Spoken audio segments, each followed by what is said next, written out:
Oke, halo, halo, halo. Hari ini kita lanjutnya belajar tentang yang namanya skala dan perbandingan.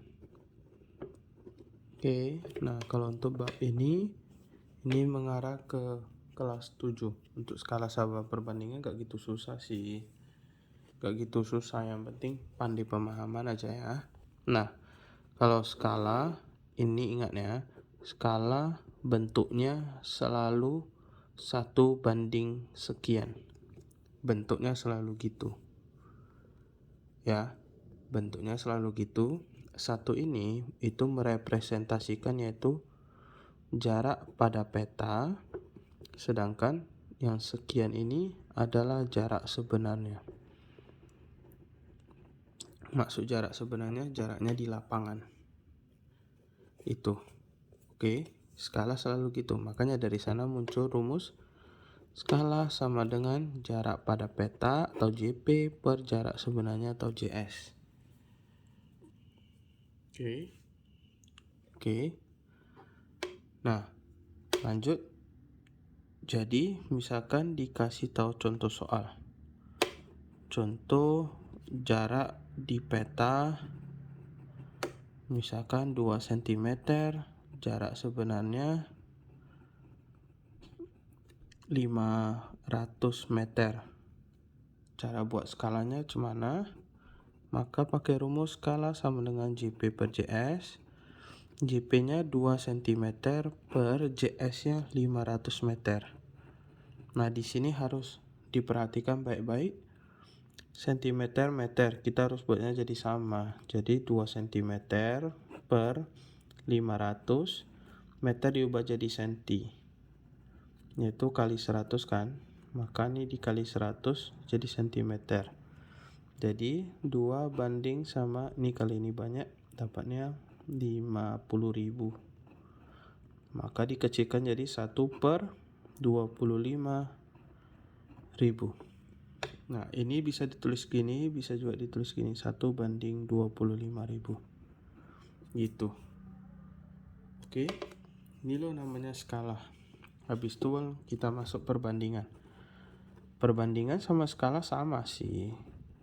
Perbandingan sama skala sama. Kalau skala itu apa ya?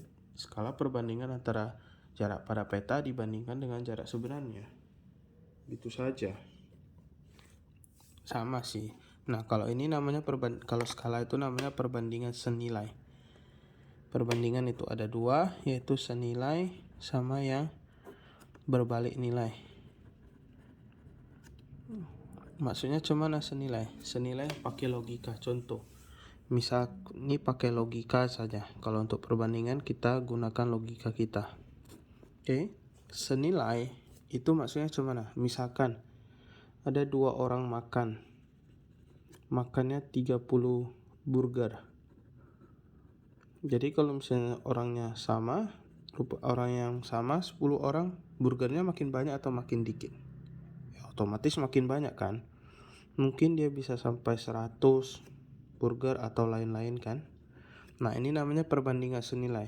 Lihat dari angkanya 2/10 naik. Kalau pakai logika 2 orang makannya 30 burger. Kalau 10 orang otomatis kan sudah lebih dari 10 burger kan. Maka ini pun naik juga. Ini namanya perbandingan senilai. Kira-kira gitu saja. Ini burgernya kita gak tahu lah. Pasti kan lebih dari 30 kan. Nah, kalau berbalik nilai cuman berbalik nilai dia malah sebaliknya. Misalkan ada 3 orang kerja. Dia butuh kerjanya bisa siap dalam 1 minggu 7 hari. Jadi misalnya kalau 10 orang kerja, otomatis dia kurang dari 7 hari kan. Sedangkan dari ini orangnya 3/10 itu kan naik. Betul? Angkanya kan naik dari 3/10. Orangnya 3 orang kerjanya 7 hari. Kalau misalnya 10 orang, otomatis kan kalau kerjanya sama pasti kan kurang dari 7 hari pasti udah siap kan. Kurang dari 7 kan. Makanya nilainya kan turun. Ini namanya berbalik nilai. Satu naik, satu turun, ataupun satu turun, satu naik. Itu namanya berbalik nilai. Kalau senilai berarti kita harus kali silang. Kalau berbalik nilai kita kali lurus. Oke, itulah namanya perbandingan. Jadi contohnya begini. Contoh begini. Misalkan ada dalam satu pekerjaan. Oke. Misalkan gini. Misalkan 5 orang, mereka bisa buat baju 20 baju dalam sehari. Jadi jika yang kerja 30 orang, maka berapa baju yang bisa dibuat? Lihat cara perbandingannya. Orang kita tuliskan orang di bawah, bajunya tuliskan baju di bawah. Orang kan 5 orang buat 20 baju, jadi kalau 30 orang berapa baju? Pakai logika, 5 orang dibuat 20 baju. Kalau 30 orang pasti lebih banyak kan? Lihat, 5 orang 30, 5 orang jadi 30 orang, nilainya naik, betul? Sedangkan 20 baju, kalau dikerjakan oleh 30 orang, berarti kan lebih banyak baju lagi kan? Lebih dari 20 baju kan? Otomatis itu pun naik. Dari sana langsung kali silang.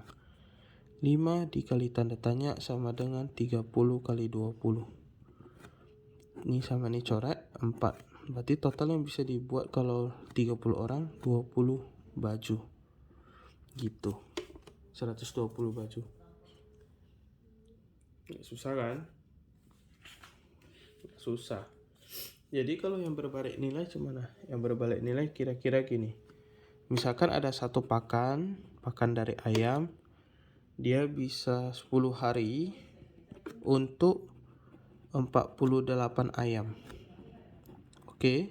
Nah, jadi kalau pakan itu, kalau misalnya ayam dijual